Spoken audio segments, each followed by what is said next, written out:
بسم الله الرحمن الرحيم. عن زيد بن خالد الجهني رضي الله عنه قال قال رسول الله صلى الله عليه وسلم: من فطر صائما كان له مثل أجرهم من غير أن ينقص من أجورهم شيئا. رواه ابن ماجه.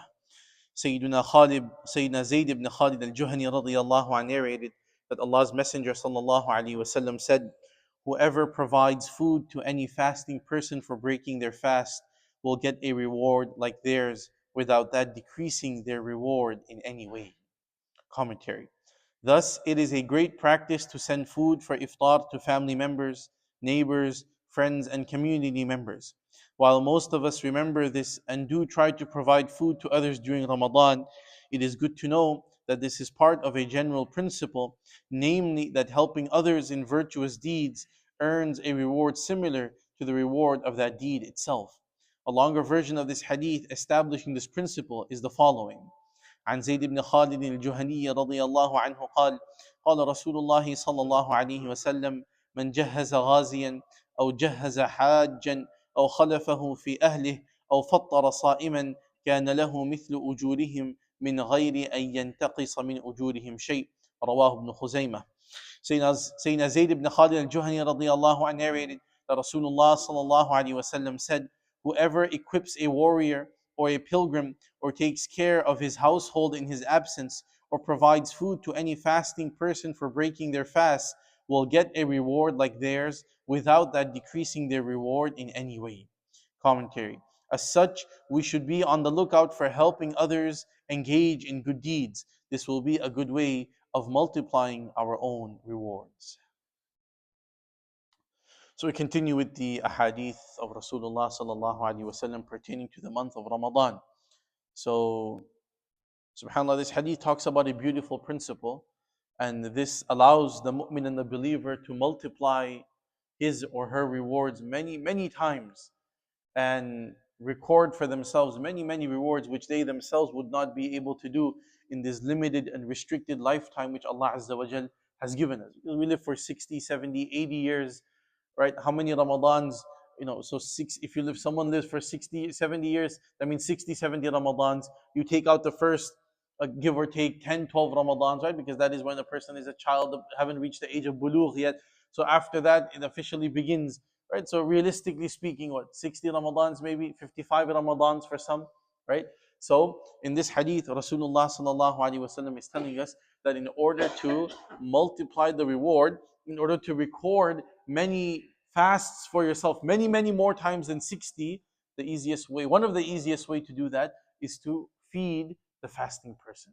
So you feed him, and Allah Azza wa Jal will give him or her the full reward of their fast, and whatever reward they have accrued, Allah Azza wa Jal will give that reward to you as well. Right? So this is why we always encourage the community to sponsor at least one day in the month of Ramadan, or at least half a day. Now it's not, there's another hadith of Rasulullah sallallahu alaihi wasallam. So the Sahaba radiallahu anhum, they said, "Ya Rasulullah, but what if we are poor? What if we cannot afford to feed the entire community? Because it costs $2,000-$3,000 maybe for one night, whatever the cost is, right? What if I don't have that kind of money? So what do I do?" So Rasulullah sallallahu alaihi wasallam said, you don't need to feed an entire meal.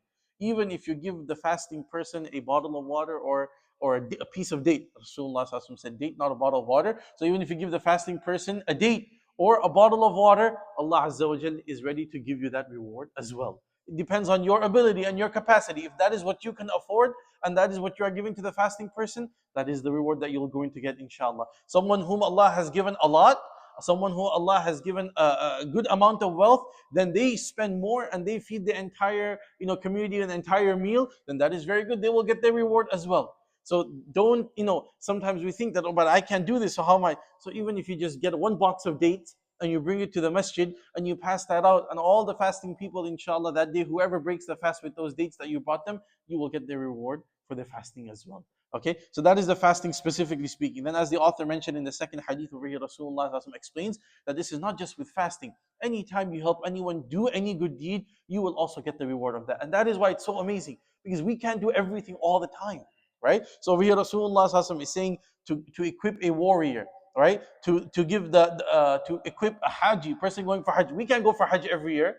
We can't go for hajj every year, but you could maybe financially help the Hajj, whoever is going, someone is going, you may give them a little bit of money that will help them in their expenses for Hajj. Right? So you can't go for the Hajj, but you help someone to go for Hajj. It made you enable them to go for Hajj. Allah will give you the reward of their Hajj as well. So this is how a Muslim and a believer diversifies their portfolio of good deeds. You can't do everything all the time, right? So that's why you help others to do it, and inshallah, Allah will give you the reward of that reward. Whatever they get, Allah will give you your share of the reward as well, inshallah. We ask Allah Azza wa Jal to grant us the ability, to all of us the ability and the strength, inshallah, to do as much as good that we can do ourselves. And then may Allah Azza wa Jal also grant us the ability to help others, to indicate, to push others towards doing good, so that we can benefit from those rewards as well. May Allah forgive us. May Allah be pleased with us. Ameen ya Rabbil Alameen. Wa sallallahu wa sallim ala nabiyyina Muhammad wa ala alihi wa sahbihi ajma'in. Alhamdulillah.